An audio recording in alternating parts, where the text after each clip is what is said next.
अस्सलाम वालेकुम। आइए शायरी सीखते हैं सीरीज़ में आज हम लोग जानेंगे बहर और वज़न के बारे में और ये भी जानेंगे कि हम आसानी के साथ शेर किस तरह लिख सकते हैं और बहर को कैसे समझ सकते हैं। साथ ही कुछ अहम कमेंट्स के जवाबात भी दिए जाएंगे। तो चलिए वीडियो शुरू करते हैं।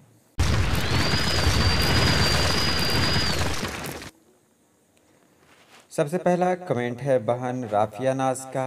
इन्होंने पूछा है वज़न और बहर होता क्या है, ये समझाएं। तो बहन आपको समझाया जा रहा है वज़न और बहर के बारे में। बहर किसे कहते हैं, सबसे पहले इसको जान लें। बहर की तारीफ, बहर को हम सादा अल्फाज में शेर का पैमाना भी कह सकते हैं। अलावा अज़ी एक ऐसा सांचा जिसमें मरबूत अंदाज से अल्फाज पिरोए जाएं, बहर कहलाता है। उर्दू में मारूफ बहरें 19 हैं, जिनमें से बेशतर अरबी और फ़ारसी से आई हैं, जबकि कुल बहूर की तादाद 109 से भी ज़्यादा है, मगर ज़्यादातर उर्दू और फ़ारसी शायरी में यही 19 बहरें ही मुश्तमिल हैं। तो ये तो बहर की तारीफ़ हुई। तो चलिए आगे की मिसालों में हम देखते हैं और फिर आसानी के साथ समझते हैं वज़न और बहर क्या है। तो यहाँ बहर के बारे में आप यहाँ देखें, बहर हज़्ज़ज मुसम्मन सालिम में है मफ़ाइलन मफ़ाइलन मफ़ाइलन मफ़ाइलन। तो ये मफ़ाइलन को 4 बार पढ़ा गया तो एक तरह की बहर निकली। तो बहर सिर्फ ऊपर से नहीं होता है, नीचे भी इसी तरह होना चाहिए। जैसा ऊपर लिखा हुआ है वैसा ही नीचे भी होना चाहिए। यानी मफ़ाइलन मफ़ाइलन मफ़ाइलन मफ़ाइलन ये मुकम्मल बहर नहीं है। इसी तरह का एक नीचे भी लिख देंगे तो ये बहर मुकम्मल हो जाएगी। जैसा यहाँ देखें मफ़ाइलन मफ़ाइलन मफ़ाइलन मफ़ाइलन, ये वज़न के लिए हुआ।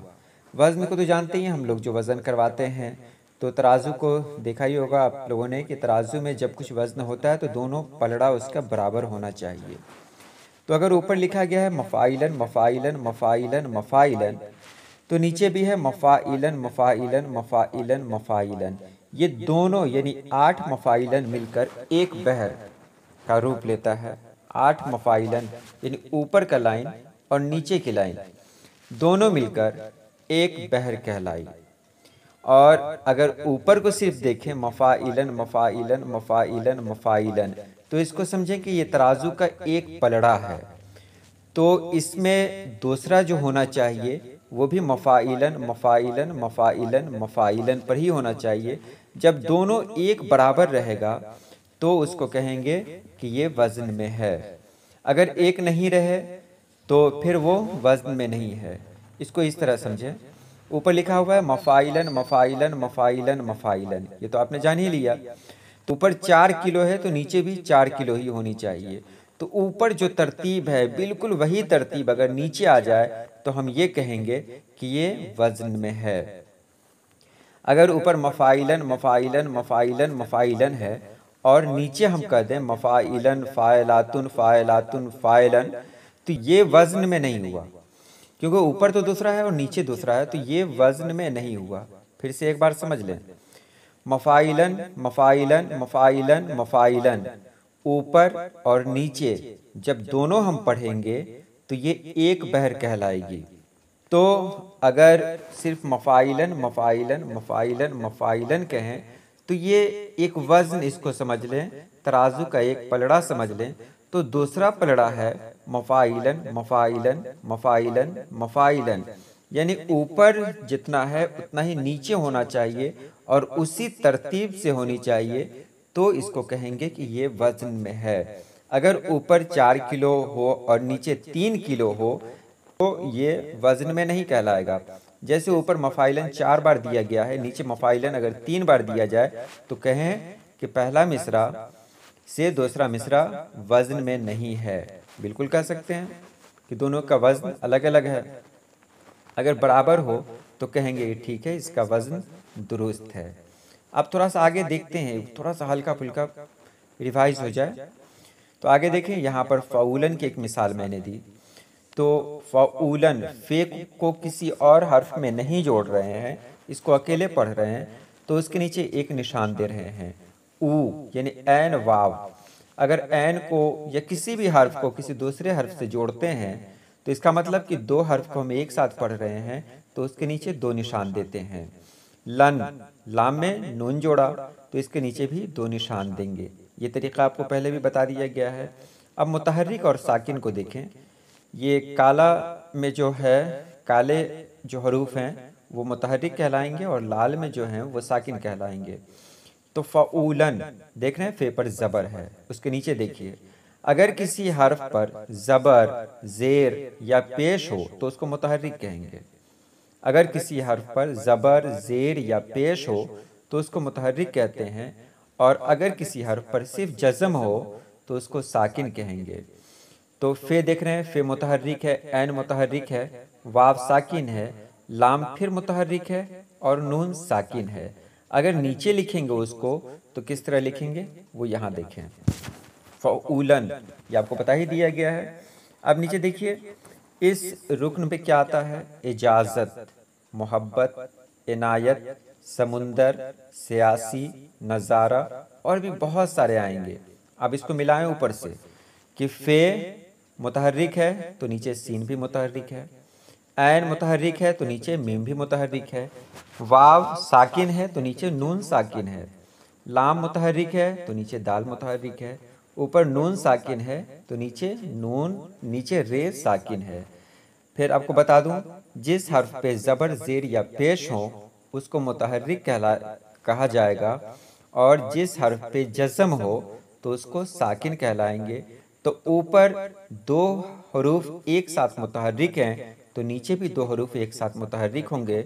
ऊपर फिर एक अकेला साकिन है तो नीचे भी एक अकेला साकिन है, फिर एक हर्फ मुतहर्रिक है तो नीचे भी मुतहर्रिक है, और ऊपर फिर साकिन है तो नीचे भी साकिन है।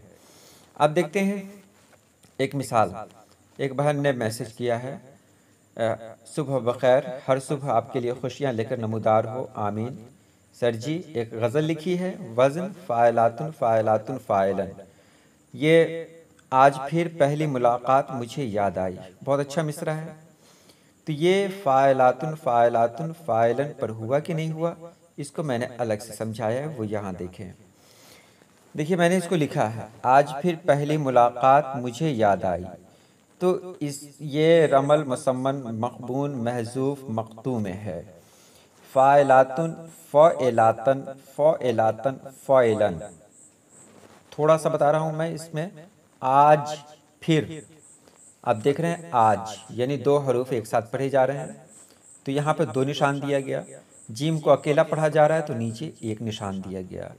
फिर फे और रे को एक साथ पढ़ा गया तो फिर, इसमें आपको याद दिला दें कि दुचश्मी है जो है उसको अलग से नहीं गिना जाता है, तो फिर या फिर बात बराबर है। तो यहाँ 2 हरूफ एक साथ मिल रहे हैं तो यहाँ 2 निशान दे दिया। पह, पहली का पह, तो पह में 2 हरूफ एक साथ मिल रहे हैं तो यहाँ पर 2 का निशान दे दिया। और ली, देखिए अगर जेड भी देंगे तो वही तलफ़ुज़ आएगा, वही आवाज़ आएगी, और ये देंगे तो भी वही आवाज़ आएगी शेर में। तो यहाँ जेर से काम चल रहा है तो इसको अकेला ही गिनेंगे। आज फिर पहली मुलाकात, पहली मुलाकात, लाम पे, लाम में क्या है, जेर है, तो यहाँ जेर ही पढ़ा गया तो सिर्फ एक हर्फ है तो फ हो गया।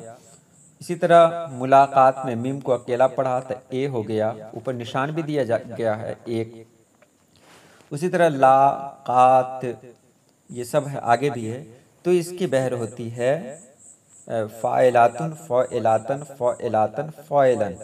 अब आपको जो लिखना है तो इसी पे लिखना है फ़ाइलातुन। तो आप देखें कि पहला हर्फ जो आपका होना चाहिए वो 2 होना चाहिए, उसके बाद दूसरा 1, फिर 2, फिर 2, फिर 1, फिर 1, यानी इसी तरतीब से आप उसको बढ़ाते जाएं तो बिल्कुल बहुत आसान तरीके से आप ये नज़्म लिख सकती हैं, बेहतरीन नज़्म लिख सकती हैं, और लिखी भी है आपने बहुत बेहतरीन, इसमें कोई शक नहीं है, लेकिन थोड़ी सी मेहनत और कर दें तो और बेहतर हो जाए। एक गालिब का शेर है, उनकी गज़ल का मतला है, दिले नादा तुझे हुआ क्या है, खफ़ीफ़, मुसद्दस, मक़बून और महज़ूफ़ में है ये बहर। तो अब यहाँ देखें, दिले नादा तुझे हुआ क्या है, इसको मैंने अलग करने का तरीक़ा जो ढूंढा है वो क्या है। अब देखिए कभी कभी ऐसा होता है कि पहले मिसरे में अगर समझ में नहीं आया तो पहला मिसरा को हटाइए, दूसरे मिसरे को देखिए, आखिर इस दर्द की दवा क्या है। तो यहाँ आप नीचे में देख रहे हैं आखिर या आखी दोनों पढ़ेंगे तो एक ही तरह का लग रहा है, तो खैर को खी मैंने बना दिया, तो आखिर या आखिर इस दर्द की दवा क्या है। देख रहे हैं खे को जेर में भी पढ़ेंगे तो वही आवाज़ आ रही है, तो खैर की जगह खी दे दिया है, यानी रे को हटाकर सिर्फ एक हर्फ ही यहाँ पढ़ा जा रहा है। तो पहला हुआ आ तो फा, खे तो ए, इस तो ला, दर तुन, उसके बाद द मौ, की फा दवा का दाल, तो ए वा लुन, उसके बाद का तो फे और है तो लन, यानी फ़ाइलातुन मफ़ाइलन फ़ेलन, ये इस बहर में है। आप इसको देख सकते हैं, कोई भी शेर आप लिखें, लिखने के बाद आप उसको मतलब एक निशान दो निशान से आप अलग कर लें। जैसे मैंने आ लिखा तो यहाँ पर दो निशान दे दिया, खे को चूँकि रे को एकदम हल्का सा पढ़ रहे हैं, रे की तो आवाज़ ही नहीं निकल, आवाज़ तो निकल रही है लेकिन नहीं भी पढ़ें तो काम चलेगा, तो यहाँ पर मैंने एक दे दिया। उसके बाद इस दो हरूफ एक साथ पढ़ रहे हैं तो दो निशान दे दिया, दर्द तो दर में दो हरूफ जुड़ रहे हैं तो दो निशान दे दिया, दाल में एक हर्फ जुड़ रहा है, एक ही हर्फ है तो यहाँ पे एक निशान दे दिया। आप भी ऐसा करें, कोई भी शेर लिखें और उसको निशान के ज़रिए आप अलग करें। जब निशान के ज़रिए आप अलग कर लेंगे तो जितने भी बहर हैं उनको, जितने भी अरकान हैं उसमें से उठा के लाइए और यहाँ पे सेट कर दीजिए कि कैसे कैसे होगा। इंशाल्लाह हम जो अगली वीडियो लेकर आएंगे उसमें इससे भी क्लियर आपको बताया जाएगा। अभी छोटी सी वीडियो है इसलिए बहुत ज़्यादा मेहनत नहीं करें, बस हल्का फुल्का समझ लें। और ये वीडियो मैंने ख़ास तौर से आपकी हौसला अफजाई के लिए बनाई है कि आप लिख रहे हैं, बहुत अच्छा लिख रहे हैं और हमसे जहाँ तक हो सकेगा हम आपकी मदद करेंगे। तो इस तरह आप कोशिश कर सकते हैं, ख़ुद भी लिख सकते हैं और आप तख्ती भी करना चाहें तो तख्ती कर सकते हैं। उसके बाद है एक ख़ास कमेंट, भाई मैंने आपसे शायरी का पूछ लिया, मेरी हेल्प कीजिएगा। मैंने जवाब दिया है जी फरमाइए, तो मुझे गाइड करें। तो मैं फिर एक बार बता दूं कि मैं एक बहुत मसरूफ़ इंसान हूं, दिन भर अपने कामों में उलझा रहता हूं, लेकिन जैसे ही फ्री होता हूं तो मैं वीडियो बनाता हूं और आपके सवालों के जवाबात देता हूं।